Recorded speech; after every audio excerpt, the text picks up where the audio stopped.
Squadrons is an interesting game. I can almost hear the butting of heads from developers wanting to create a true sequel to the PC classics X-Wing and TIE Fighter, built for VR, and the executives that want a product that can actually reach as wide of an audience as possible on a limited budget while I play through this game. The result is a game that largely accomplishes all of its core goals, with some minor flaws and major launch issues to iron out, but probably will have a small but dedicated following that enjoys the core multiplayer gameplay once all the dust has settled. In order to keep the server populations up, Squadrons has opted to have full crossplay with all versions of the game, no matter what platform the game is on and whether or not they're using VR. So, players not usually deep into VR communication can hear how the game plays in VR directly from their teammates. While it's not the first game that's cross-platform between traditional gaming and VR gaming, it still creates an interesting moment for VR. Here's a full Star Wars game that can show off how far VR has come in 4 years since the start of the modern VR era, and highlight some of the problems that VR has yet to fully solve. This is Jack from Virtual Essays.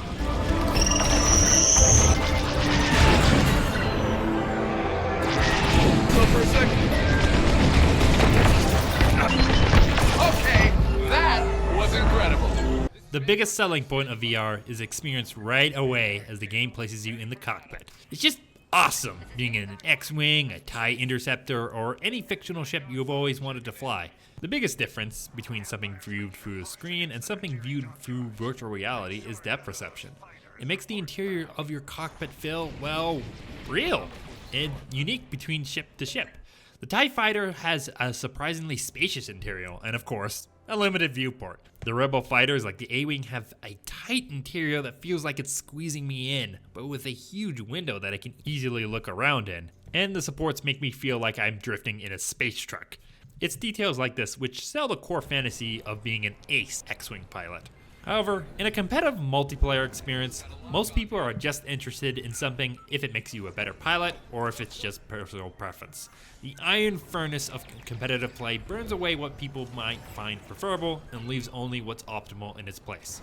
In this arena, VR has a couple of large advantages. That depth perception I spoke of earlier comes in handy when you're tracking multiple targets. The game only tells you the exact distance to one target, but there are multiple instances where you need to track more than one ship at a time and figure out who's coming towards you and who's coming away from you. This combines well with the second obvious strength, the fact that you can quickly move around your head to look around the battlefield to see what's happening. For example, when I'm playing support in fleet battles, in a few seconds I have to figure out who's in trouble, how close they are to me, if it's safe for me to get to them, and if I can make it to them in time versus prioritizing someone else. I have seconds to make this decision, and one more ally dying is more time the enemy has to attack. Noticing a distressed ally out of the corner of my eye that I can quickly snap my head to has come in handy on multiple occasions. There's also a few clutch dogfighting maneuvers where target tracking with your head gets important. Sometimes I can pull a 180 drift turn to face an enemy that's tailing me and perform a joust.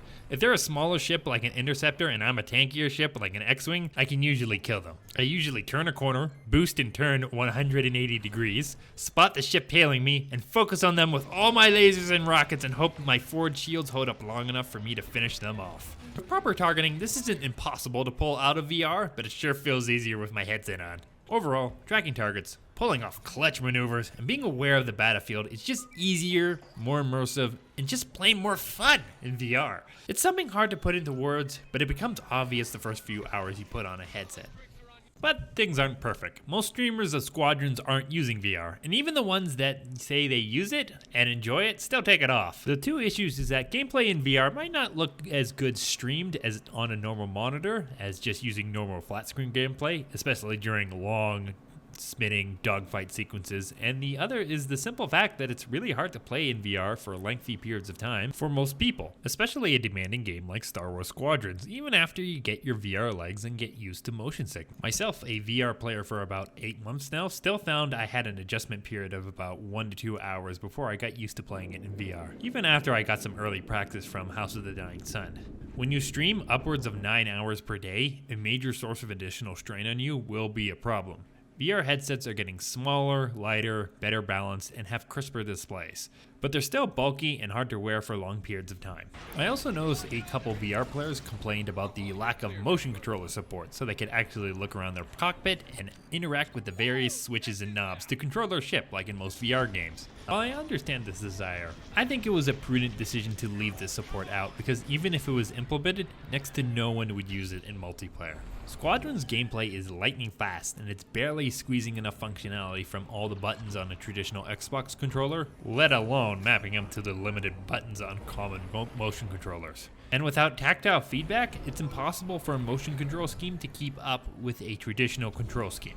Interactions in VR with your motion controllers relies mostly on visuals and memorization in order to communicate how your hand movements will affect the environment. There's a reason why the very few VR games with high skill caps that use motion controllers, like Beat Saber and Until You Fall, need heavy visual elements to communicate what you should be doing. While the limited use of vibrating controllers do help, such as informing you when you've hit an enemy, tactile feedback is necessary in order to interact with buttons, knobs, and switches that are currently not in view in your headset. Now, there are some enterprise level tech gloves that let you actually feel things in VR, but this is a few years away from making it to the consumer market. But I can see a space sim coming out where you flip every switch, dial every knob, and hold every stick without looking, like you have some sort of custom HODAS control scheme for every ship you own, sitting right in front of you that mirrors the virtual cockpit. But with today's technology, the current supported control schemes are the best we can do.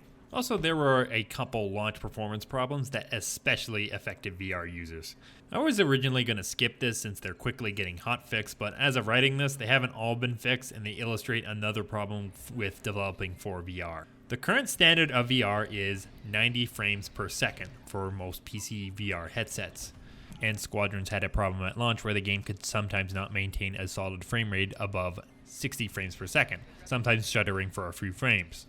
Now, cross-platform games being unable to maintain a high frame rate on PC at launch is a frustrating common reality with games nowadays. But while in a flat screen game, this is an annoyance that prevents you from using your more expensive hardware, in VR, it can be game breaking, especially for certain players who are sensitive to motion sickness, that rely on that solid minimal 90 frames per second, especially in a high speed game like this. While I haven't personally experienced this, I can understand why this is such a huge problem. Combine this with some of the other launch issues like ranked issues and game crashes, and it's easy to see why this game got a mixed reception at launch, even from the devoted VR community. It's another reason why including even minimal VR support is such a burden, especially if you're a smaller developer being demanded a game on a tight budget and a shorter time scale from an infamous publisher like EA.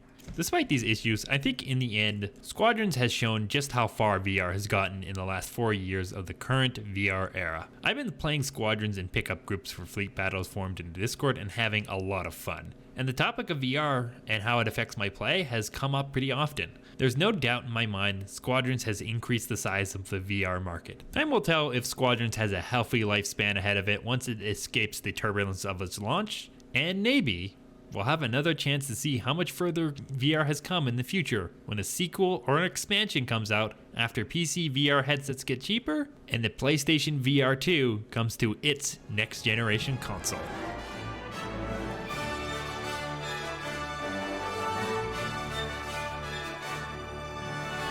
Thanks for watching, and I appreciate any comments I've received as I've tried to get a handle on how I want the format of these videos on this channel to work. Squadrons was an interesting framing device to talk about a lot of smaller issues in VR development, which was on the forefront of my mind as I've been enjoying it the last couple days. One of my main goals with my videos is I want to start a conversation about the subjects I explore, so feel free to comment on what you think of the ideas I present wherever you find it. I mean, the only way there could be a bigger cross-platform event than a new Star Wars game having VR is if, I don't know, Fortnite added VR support or something. Wait, what?